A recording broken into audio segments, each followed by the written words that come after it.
کی ولایت کو مانو. جس طرح قرآن کی عربی نہیں آتی نا، اردو عربی ترجمان اردو نہیں آتا نا، قرآن کی آیت کی سمجھ نہیں آتی، وہ علماء کو آتی ہے. عربی جاننے والے تمہیں سمجھ نہ بھی آئے تو رب تمہیں صرف عربی پڑھنے کا ثواب بھی عطا فرما دیتا ہے. کہ تمہیں سمجھ نہیں بھی آئے گا، فقط عربی پڑھنے سے اللہ ثواب عطا فرمائے گا. بالکل اسی طرح علی کی ولایت کی سمجھ نہیں آتی، عقل پہ غور نہ کرنا. علی کی ولایت میں شک، نبوت پہ شک ہے. فاطمہ الزہرا کی طہارت پہ شک، نبوت پہ شک ہے. حسنین کریمین کی شہادت پہ شک، نبوت پہ شک ہے. کامل نبوت، علی کی ولایت بھی نبوت کا حصہ، فاطمہ الزہرا کی طہارت بھی نبوت کا حصہ، اور حسنین کریمین کی شہادت بھی نبوت کا حصہ ہے. علی کی ولایت کے بارے میں آقا دو جہاں نے آخری حج کے موقع پہ فرمایا من کنت مولا ہو. اس جملے کی ضرورت بھی نہ پڑتی اگر حضور اتنا کہتے علی مولا. اے لوگو علی مولا ہے اسے مانو تو کوئی انکار کی جرات کرتا؟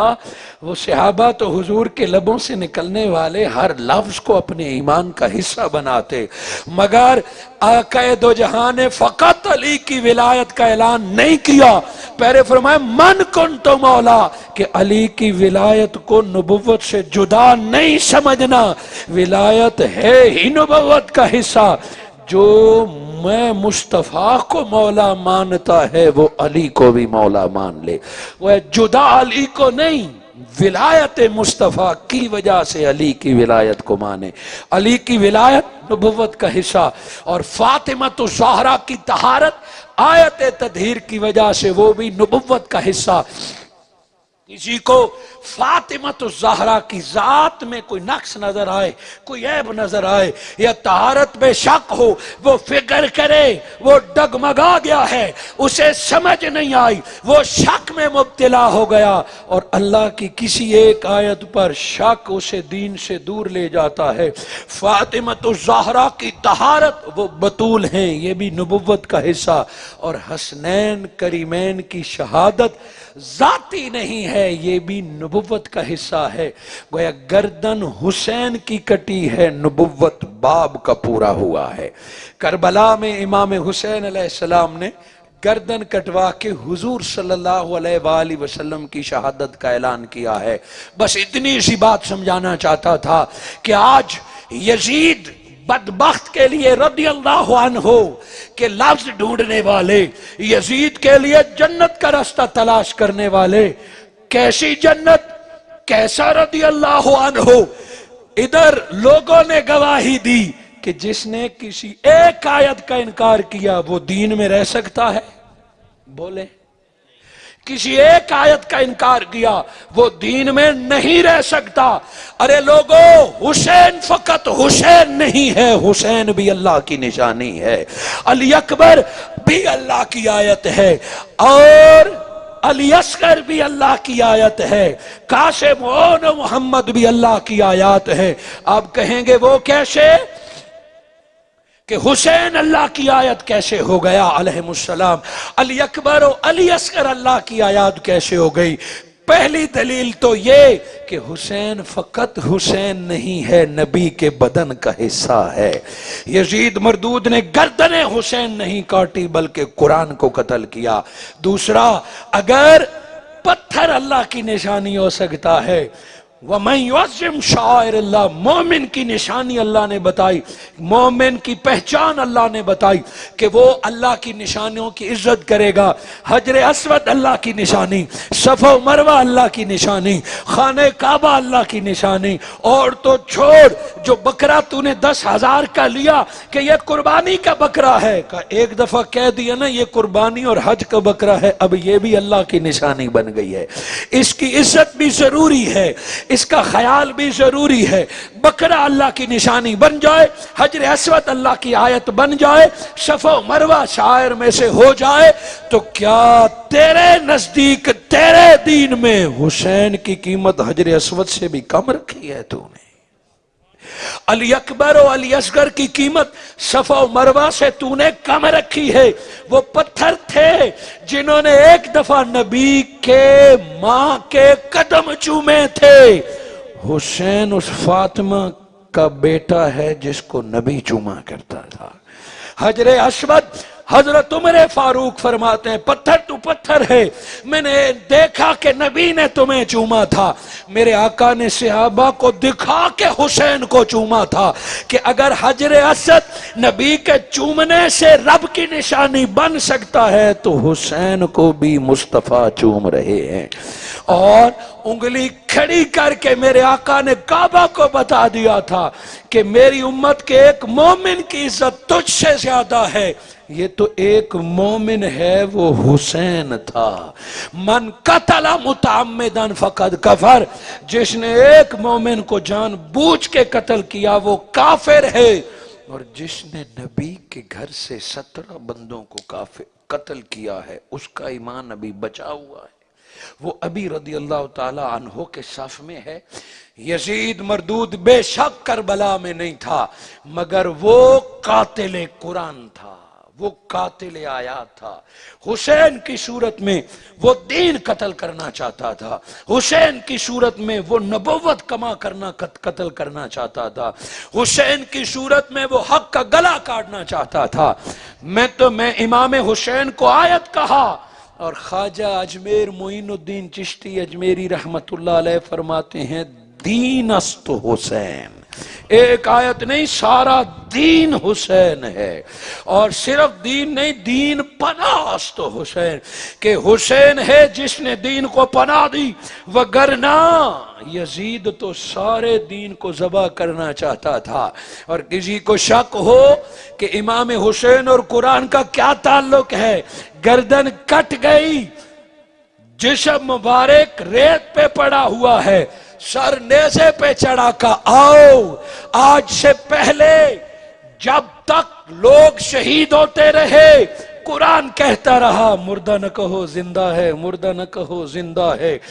بدر میں، احد میں، خندق میں صحابہ شہید ہوئے تو قرآن کہتا تھا کہ زندہ ہے مردہ نہ کہو، زندہ ہے مردہ نہ کہو.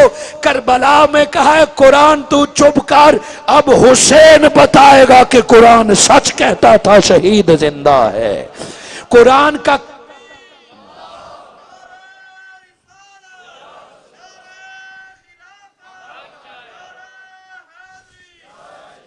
قرآن کا قرض کربلا میں حسین نے اتارا ہے کہ قرآن آج تو چپ کر، ایک شہید بولے گا کہ قرآن سچ کہتا تھا کہ شہید زندہ ہوتا ہے.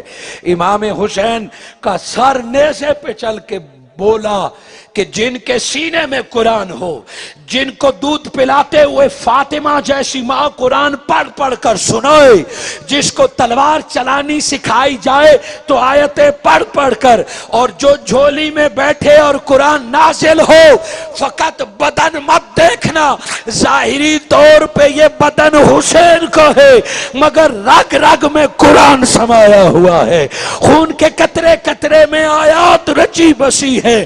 گردنیں کٹ جائیں گی جن کے خون میں قرآن ہو، جن کو قرآن پڑھ کے دودھ پلایا گیا ہو، جن کو قرآن پڑھ کے چلنا سکھایا گیا ہو، ان کی گردنیں کٹ بھی جائیں. آیت اندر سے بولتی ہے وہ نیزے پہ چڑھ کے قرآن سنایا کریں گے.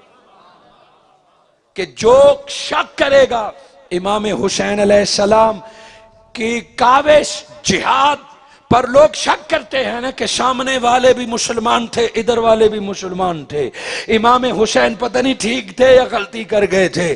معاذ اللہ کوئی کہتے ہیں ضد کر گئے، کوئی کہتے ہیں باغی ہو گئے. کا پہلے شک کرتے تو شاید مل جاتی معافی. قرآن نے نیزے، حسین نے نیزے پہ چڑھ کے قرآن سنایا کہ جس طرح قرآن میں کوئی شک نہیں اسی طرح کربلا میں بھی کوئی شک نہیں ہے. نمازیں ادھر بھی، اذانیں ادھر بھی، مگر امام حسین نے جب آخری خطبہ دیا وہ لوگ جو یزید اور یزیدیوں کے لیے جنت ڈھونڈتے ہیں اور انہیں جنتی کہتے ہیں، اگر یہ تم جانتے ہو کیا امام حسین نہیں جانتے تو وہ چھوڑ دیتے، ادھر ہوں جنتی ادھر ہوں جنتی۔ مگر آخری خطبہ امام حسین نے دیا کہ نمازیں اذانیں ادھر ہیں، جنت چاہیے تو آؤ حسین کے قدموں میں آ جاؤ، جنت چاہیے تو نبی کی آل کی قدموں میں آ جاؤ۔ اور حر نکلا وہاں سے، چھوڑ نماز حضرت حر نے قضا نہیں کی تھی فجر کی، یزیدیوں کے ساتھ جماعت کے ساتھ پڑھی تھی، ظہر کی بھی پڑھتا، مگر امام حسین نے جنت کی دعوت دی۔ حر کو سمجھ آ گئی نمازیں تو ادھر ہیں پر جنت نہیں ہے، اذانیں ادھر ہیں جنت نہیں، حافظ قرآن ادھر ہیں۔ امام حسین کو قتل کرنے والی جو 12,000 کی ٹیم تھی اس میں 700 حافظ قرآن تھے، 700 حافظ قرآن، قرآن ادھر سینوں میں تھا، مگر اللہ کی ایک آیت حسین کا انکار کر رہے تھے، نبی کی آل کا انکار کر رہے تھے اور قتل کا ارادہ تھا۔ امام حسین نے بلایا، آذان تو ادھر ہے مگر جنت دینے والا حسین ادھر ہے۔ گویا بتا دیا صرف اذانوں، صرف مسجدوں، صرف قرآن، یہ کوئی پڑھے تو غلط فہمی میں مبتلا نہ ہونا۔ جس قرآن کے ساتھ حسین کو مانا جائے وہ قرآن جنت میں لے جائے گا، جس نماز کے ساتھ آل مصطفیٰ پر درود بھیجا جائے وہ نماز قبول کی جائے گی۔ بنا آل مصطفیٰ کی نہ نمازیں قبول ہے نہ قرآن قبول ہے۔ قرآن ایسے شخص کو جنت میں نہیں لے جائے گا جو قاری قرآن کربلا کا دشمن ہو۔ حاضرین مکرم، جس طرح قرآن کی صورتیں ملائیں تو قرآن بنتا ہے، آیتیں ملائیں تو صورت بنتی ہے، 4 تنوں کو ملائیں تو 5 تن مصطفیٰ کی ذات بنتی ہے۔ آیتیں اب وقت چونکہ اتنا ہی تھا جو اعلان ہوا تھا، محترم جناب حضرت علامہ ہزاروی صاحب نے اعلان فرمایا، اس میں 4 منٹ باقی ہیں، اسی 4 منٹ میں اپنا موضوع سمیٹتا ہوں اگلے حصے کو چھوڑ کر۔ ہدی للمتقین جو تھا کہ یہ قرآن جس طرح قرآن متقی بندے کے دل میں اترتا ہے، اسی طرح ہر بندہ اہل بیت سے محبت نہیں کرتا، جس کا دل صاف ہو وہی حسین و علی و فاطمہ سے محبت کرتا ہے۔ دل میں کوئی میل و بغض حسد اناد کا، دل میں کوئی شک ہو، شک والے بندے کے دل میں نہ قرآن اترتا ہے نہ آل مصطفیٰ کی محبت اترتی ہے۔ آیت تطہیر، آیت مودت اور آیت مباہلہ بتاتی ہے کہ اہل بیت اور قرآن جدا جدا نہیں ہے۔ جو اس کو جدا پڑھے گا، قرآن کو چھوڑ کے فقط علی علی کرے گا، وہ بھی بھٹک جائے گا، اور علی اور آل علی کو چھوڑ کر صرف قرآن قرآن پڑھے گا، وہ قرآن کبھی گلے سے نیچے اترے گا بھی نہیں، فقط زبان تک رہے گا، فقط کلکلے نکلیں گے۔ قرآن دل میں اترتا تب ہے جب نبی اور آل مصطفیٰ کا ادب موجود ہو وہاں۔ یہی صحابہ کا موقف تھا، یہی صحابہ کا طریقہ کار تھا۔ وہ حسین سے محبت کرتے تھے، امام حسن سے محبت کرتے تھے۔ سیدنا ابو بکر صدیق نے ایک دن امام حسین کو کاندھے پہ اٹھایا اور گلی میں چل پڑے۔ رستے میں کوئی ملتا ہے، حضور آپ نے بچوں کو کاندھے پہ اٹھایا، آپ امیر المومنین ہیں، بچوں کو آپ نے کاندھے پہ اٹھایا، یہ کسی خادم کی ڈیوٹی لگائیں، تساں وڈے ہو ساڈے، بچوں کو کھلا رہے ہیں، آپ بالا نال کھیڈ دے ہو۔ حضرت ابو بکر صدیق نے فرمایا دیکھ تو صحیح کون ہے، کہ یہ حسین ابن علی ہے۔ کہ نادان مجھے روکتا ہے، انہی گلیوں میں میں نے نبی کو دیکھا کہ حسین کو کاندھے پہ بٹھا کے گلی سے گزر رہے ہیں۔ نبی نے حسین کو کھلایا تو ابو بکر کون ہوتا ہے؟ حضور صلی اللہ علیہ وآلہ وسلم نے صحابہ کو یہی سکھایا، علی و فاطمہ اور حسن و حسین کی محبت حضور کی وجہ سے، اور کوئی ان کا انکار کرے تو وہ ڈائریکٹ دشمن مصطفیٰ ہے۔ اسی لیے تو میرے آقا نے فرمایا اے اللہ میں حسین سے محبت کرتا ہوں، جو حسین سے محبت کرے مولا تو اس سے محبت کر۔ حاضرین مکرم، آج ہم ایک سید کی یاد اور محبت میں جمع ہیں۔ جس طرح بہت سارے لفظ مل کر آیت بنتی ہے، اسی طرح سید کی اولاد بھی مصطفیٰ کے گھر کا حصہ ہے۔ آج اگر کوئی نیک صالح نمازی سید بے شک پاکستان میں بستا ہے، آج بھی وہ آل مصطفیٰ کا حصہ۔ کوئی میرے آقا حضرت علی اور فاطمہ الزہرا کی نسل میں سے ہے، وہ سید آج بھی قابل تکریم ہے، حضرت علی کے خون ہونے کی وجہ سے، سیدہ طیبہ فاطمہ الزہرا کے خون ہونے کی وجہ سے آج بھی، اور وہ سید صالح ہو، نیک ہو، اور اس سید کے ہاتھوں سے لاکھوں لوگوں کو صالحیت ملی ہو، دعائیں ملی ہو، ایمان ملا ہو۔ سید ویسے بڑا مقام رکھتا ہے، اور سید نیک صالح ہو، اور سید اپنے آباء و اجداد کے رستے پر چلنے والا ہو، امام زین العابدین کی طرح سجدے کرنے والا ہو، تو وہ مہر علی بن جاتا ہے، وہ سیدنا مہر علی بن جاتا ہے۔ پیر مہر علی سادات ہر دور میں گزرے ہیں۔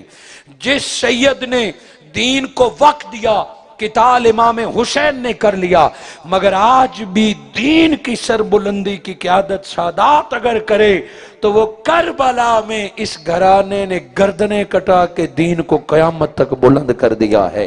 سیدنا پیر مہر علی نے اپنے علم کے ذریعے، اپنے قلم کے ذریعے، اپنے تقوی و طہارت کے ذریعے ہندوستان میں اس کے مصطفیٰ پر پہرا دیا ہے، ختم نبوت پر پہرا دیا ہے، اپنی جان تک پیش کر دی، اپنے مریدوں اور اولادوں کو اسی رستے پہ چلایا ہے۔ پیر مہر علی کی رگوں میں مولا کائنات حضرت علی شیر خدا فاطمہ الزہرا کا خون اور آپ کی دعائیں شامل تھیں، کربلا کی جرت شامل تھی، امام زین العابدین کا زہد و ورع اور تقوی شامل تھا۔ اسی لیے پیر مہر علی کو پردہ کیے ہوئے صدی ہو جائے، کہاں گولہ شریف اور کہاں ہزارہ، آج بھی کبھی جب کبھی علی کا نام لیتے ہیں مہر علی کا بھی ساتھ ذکر ہوتا ہے۔ جب تک کربلا کا ذکر ہوگا، جب تک علی کی ولایت کا ذکر ہوگا، تب تک ہر اس سید کی عزت کی جائے گی جو اپنے آباء و اجداد کے رستے پر چلنے والا ہوگا۔ ہر سید کے ہاتھ چومے جائیں گے جب وہ مولا کائنات کے بتائے ہوئے رستے پر چلتا رہے گا۔ ہر اس سید کو آنکھوں کا سرما بنایا جائے گا جو امام زین العابدین کی طرح نمازیں پڑھنے والا ہوگا۔ پیر مہر علی کی اولاد تو اولاد، انہوں نے اگر کسی کو خلافت بھی دے دی تو وہ بھی وقت کا ولی کامل بن گیا ہے۔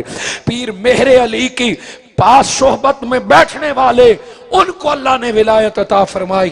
پاکستان بھر میں کئی جگہوں پہ جاتے ہیں، قبریں آباد ہیں، لوگ ان کے قبر پر کھڑے ہو کے دعائیں مانگتے ہیں، مخلوق کی پوچھتے ہیں یہ کون ہے، کہتے ہیں ہمیں شجرے کا تو نہیں پتا، ان کے آباء و اجداد کا تو نہیں پتا، ہاں پیر مہر علی نے اپنی خلافت دی، اس دن سے اس کا نام بھی پیروں میں شامل ہو گیا ہے، ولیوں میں شامل ہو گیا ہے۔ سید صالح خود تو پار ہوتا ہے، کوئی سیدوں کا خادم بن جائے حر کی صورت میں اللہ اس کو بھی ولایت عطا فرماتا ہے۔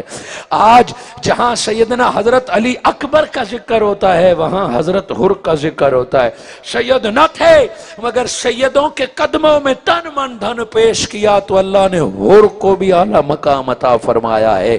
اور اگر پیر مہر علی کی اولاد قبلہ پیر سید نصیر الدین شاہ نے اپنے اشعار کے ذریعے، اپنی جرت کے ذریعے محبت کا اور ختم نبوت کا پیغام دیا، ان کی زندگی جتنی تھی گزر گئے، آج لوگوں کے دلوں میں وہ بھی زندہ۔ پیر قبلہ عبدالحق شاہ گیلانی دنیا سے پردہ فرما گئے، آنکھیں نم ہیں، ان کی یاد اور محبت نہ صرف پاکستان سے باہر ہر ملک میں ان کی یاد اور محبت میں کانفرنسیں ہو رہی ہیں۔ وجہ کیا ہے؟ یہ وہ سادات ہیں جنہوں نے اپنے آباء و اجداد کے پیغام کو چھوڑا نہیں ہے، جنہوں نے اپنے آباء و اجداد کے نقش قدم کو کھونے نہیں دیا ہے۔ قرآن سے محبت، ذکر سے محبت اور مخلوق کے درد دور کرنے کے لیے اپنی زندگی وقف کر دینا، ولایت بھی یہی ہے۔ حاضرین مکرم، یہ لوگ زندہ ہیں اور زندہ رہیں گے. شہید کو تو اللہ نے زندگی دی ہے، جو اپنی زندگی دین پر وقف کر دے اللہ اس کا نام بھی ہمیشہ کے لیے زندہ کر دیتا ہے. میں وہ کلمات بہت اچھے لگے جو قبلہ ہزاری صاحب ابھی بیان فرما رہے تھے. ولی کا جو مقام اور شان ہے. دو باتیں کروں گا آج کے موضوع کو سمیٹنے کے لیے. میں نے ختم کر دی اپنی گفتگو، مگر میزبان ہیں، آج کی محفل کی صدارت ہے، آپ کے کہنے پر میں 10 منٹ اور بڑھا رہا ہوں، وگرنہ میری گفتگو وعدے کے مطابق میں نے ترتیب اسی طرح دی ختم تھی. ہدی للمتقین کا مرحلہ باقی تھا، مگر اس کے لیے مجھے وقت زیادہ. میں 2 باتوں پر بات ختم کرتا ہوں، وہ یاد رہیں گی انشاءاللہ تعالی. روز حشر بھی ملاقات ہوئی تو یہ دونوں باتیں یاد رہیں گی. نمبر 1، آج تیری اور میری ماں، ہمیں علماء نے بتایا، ہمیں احادیث مبارکہ نے بتایا کہ ماں کے قدموں تلے کیا ہے؟ وہ تیری میری ماں، کہ تیری ماں کے قدموں تحت امہات جمع کا صیغہ ہے. اور مائیں سب کی اچھی ہوتی ہیں، مگر کوئی کم نیک، کوئی زیادہ نیک، کچھ مائیں گناہگار بھی ہوں گی. یہ نہیں ہے کہ اما ہاجن ہوئے تو اس دے پیراں تلے جنت ہے. ماں بہت نیک ہو، تہجد پڑھتی ہو تو اس کے پاؤں تلے جنت ہے. وہ ماں ہے تو اللہ نے قدم تلے جنت رکھ دی ہے. مسلمان ہے ماں، یعنی یہ شرط ماں باپ کے لیے نہیں کہ وہ بڑے نیک ہوں تو ان کی خدمت کر. ماں باپ ہیں تو ان کی وجہ سے جنت ملے گی. کہ باپ کے چہرے کو تکنے سے کعبہ تکنے کا ثواب ملتا ہے. یہ نہیں کہا کہ پیو سونا ہوئے تو دیکھیں. باپ جیسا بھی ہے باپ ہے، اگر رب کی رضا کے لیے والد کے چہرے کو تکو گے تو حجوں کا ثواب ملتا ہے. اور ماں ہے، جنت چاہیے. گویا تیرا میرا یہ خیال، یہ ایقان، یہ ایمان ہے کہ ماں کے بغیر جنت مل سکتی ہے؟ بولیں تو صحیح. ماں ناراض ہو تو کتنی بار آپ نے سنا علماء سے کہ ماں ناراض ہو تو جنت مل سکتی ہے. میرے دوست، تیری میری ماں ناراض ہو تو مجھے جنت نہ ملے. تیری میری ماں ناراض ہو تو بندے کی نمازیں کام نہ آئیں. تیری ماں پر تو نے ظلم کیا ہو تو تیرا حج، تیرا قرآن، تیری نماز تجھے جنت نہیں لے جا سکتی. یہ تو تیری ماں کا مقام ہے کہ اس کے بغیر تو جنت نہیں جا سکتا. ماں حسین کی ہو اور اس کے بغیر جنت مل جائے. ماں حسنین کریمین کی فاطمہ تو زہرا ہو، آج حسنین کریمین کی ماں سے تعلق نہ ہو اور تو جنت مانگے، محالستو محالستو محالست. جنت ملے گی اسے جس کو فاطمہ تو زہرا اجازت دے گی، اسے جنت نہیں مل سکتی. تیری ماں کے پاس اتنی طاقت رب نے رکھی ہے تو نبی کی بیٹی جو جنت کے عورتوں کی سردار ہے، بے ادبی اس کی کرے، شان اس کی نہ مانے اور اس کی ذات میں شک ہو، اور پھر تو دوسروں کی جنتوں کے، دوسروں کو جنتی کے ٹکٹ دے، کبھی بھی نہیں ہو سکتا. اگر تیری ماں جنت پر اثر انداز ہو سکتی ہے تو فاطمہ تو زہرا تو جنت کے عورتوں کی سردار ہے. اور ولی کے بارے میں روایت جس سے کوئی اختلاف نہیں کرتا کہ رب کا جو ولی ہے، رب کا جو ولی ہے وہ 70,000 لوگوں کو بغیر حساب کے جنت میں لے جائے گا. اپنے چاہنے والوں کو، اپنے بعمل مریدوں کو. ایک ولی 70,000 لوگوں کو ساتھ جنت میں لے جائے گا. غوث کتب ابدال کا ذکر نہیں ہے، ولی کا ذکر ہے. جو اللہ کا بندہ ہوگا ولی ہے، جو ولایت کے کسی درجے پر فائز ہے. روایت مبارک میں کسی غوث کتب ابدال اعلیٰ درجے کے ولی کی تخصیص نہیں ہے کہ جو اللہ کا ولی ہے، نیک بندہ ہے، اللہ اسے اجازت دے گا کہ 70,000 بندے تو اپنے ساتھ لے جا. میرے دوست، یہ آج کے دور کے ولی کی بات ہے کہ وہ 70,000 مریدوں اور چاہنے والوں کو جن کی موت کلمے پر آئی گئی ہو انہیں بخشوا سکتا ہے. یہ پیر مہر علی کے بارے میں ہمارا عقیدہ ہے کہ وہ 70,000 لوگ بخشوائیں گے.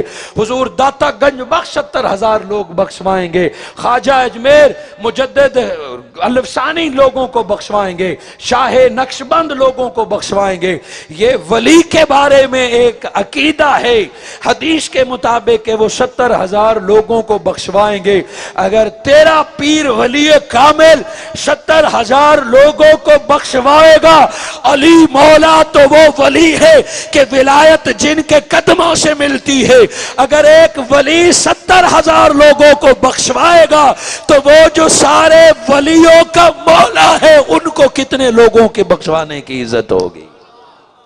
اسی لیے تو آیت مودت اتری، اسی لیے تو سیدنا ابو بکر صدیق فرماتے تھے نظر الی وجہ علی عبادہ، ذکر علی عبادہ۔ صحابہ کرام کو بھی حضور نے اہل بیت کا مقام بتایا، اور آج بغض اہل بیت کی وجہ سے ہم صحابہ اور اہل بیت کا موازنہ شروع کر دیتے ہیں، اور اب تو اس قدر زوال پذیر ہو چکے کہ آج یزید اور امام حسین کا موازنہ ہوتا ہے۔